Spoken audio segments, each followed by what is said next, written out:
Hello दोस्तों, आप सभी का स्वागत करता हूं अपने चैनल में। तो आज का हमारा टॉपिक होने वाला है जड़त्व का नियम। आज हम जड़त्व के बारे में जानेंगे कि यह क्या होता है, मतलब लॉ ऑफ इनर्शिया के हम लोग बारे में जानने वाले हैं। यह बोर्ड एग्जाम का मोस्ट इंपॉर्टेंट टॉपिक होने वाला है। तो आज के वीडियो शुरुआत करते हैं पहले जड़त्व के नियम से। जड़त्व आखिर है क्या?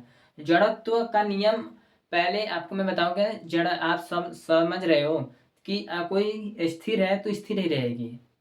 तू जहाँ खड़ा हुआ तू वहाँ खड़ा रहेगा जब तक तुके केहू बोला ही ना। ठीक, तो आइए समझते हैं पहले। अगर कोई वस्तु है, ये कोई वस्तु है, मतलब एम द्रव्यमान का वस्तु है। अगर ये गतिशील है, ठीक, ये गतिशील है, ध्यान दीजिएगा इस पर। अगर कोई वस्तु गतिशील है तो वह गतिशील ही अवस्था में रहेगी। ठीक, अगर कोई वस्तु है, यह क्या है, स्थिर है।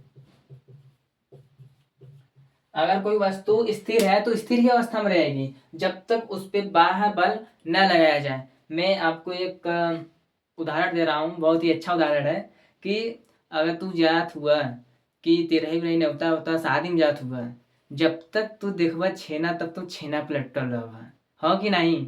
और जब कोई कहेगा कि भैया देखा तू गुलाब जामुनिया, तब न जाके वहां जाइबा।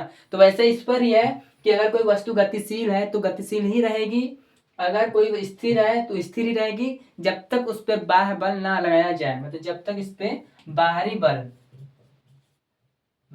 बल ना लगाया जाए। आप समझ सकते हो। मैं एक और उदाहरण देता है कि अगर कोई आप साइकिल देखे होंगे कि साइकिल चला रहे हो, अगर आपको रोकना होता है तो उस पर बाह्य बल क्या लगाते हैं हम लोग, ब्रेक लगाते हैं। और एक बाह्य बल और लगता है जो होता है घर्षण बल। आप कहेंगे कि साइकिल अपने आप से रुक जाती है, तो वो रुकती नहीं, उसे रोकता है कौन, घर्षण बल द्वारा वह रुकती है। तो होता है ना, साइकिल मान लीजिए चल रहा है, आप बॉल को देखें और आप, ये बॉल है, मान लीजिए आपने पैर से मारा, ठीक, कहीं दूर जाकर वह रुकी है। यह रुकी नहीं है, वह अपने से नहीं रुकी है, उस पर लगा है, क्या लगा है, घर्षण बल लगा है। वह घर्षण बल से द्वारा रुकी, नहीं तो वह नहीं रुकती। तो हमारा जो जड़त्व का नियम होता है यही बताता है कि अगर कोई वस्तु है, गतिशील है, तो वह गतिशील ही बनी रहना चाहती है। और फिर यदि कोई वस्तु है वह स्थिर है तो वह स्थिर ही रहेगी जब तक हम उस पर बाह्य बल न लगाया जाए। आप यही बॉल है, वह बॉल को उठाएंगे फेंकेंगे तभी ना वह गतिशील अवस्था में बदलेगी। अगर गतिशील अवस्था में वह कहेंगे कि वह दूरी जाकर रुक जाती है, तो वह रुकती किस लिए है कि उस पर वह घर्षण बल लगता है, इसलिए रुकती है, नहीं तो वह नहीं रुकती।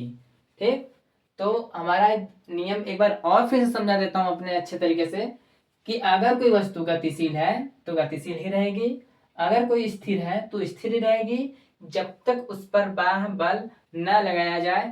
आपको मैं एक हेडिंग बता देता हूँ कि आप उससे समझ सकते हैं। देखिएगा बड़े ध्यान से कि यह अपने अवस्था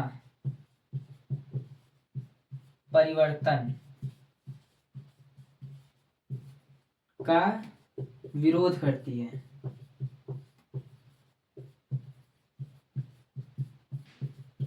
ठीक, मैंने लिखा है कि यह अपने अवस्था परिवर्तन का विरोध करती है, मतलब जब वह स्थिर है तो स्थिर रहेगी, गतिशील है तो गतिशील ही रहेगी।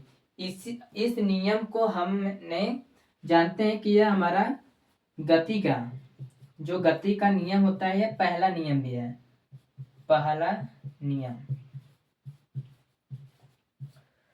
इस नियम को हम गति का पहला नियम भी कहते हैं। अगर कोई कहेगा कि इनर्शिया मतलब कि जड़त्व का नियम किसने दिया, तो कहेंगे कि गति का पहला नियम है। और गति का पहला नियम किसने दिया था, न्यूटन ने।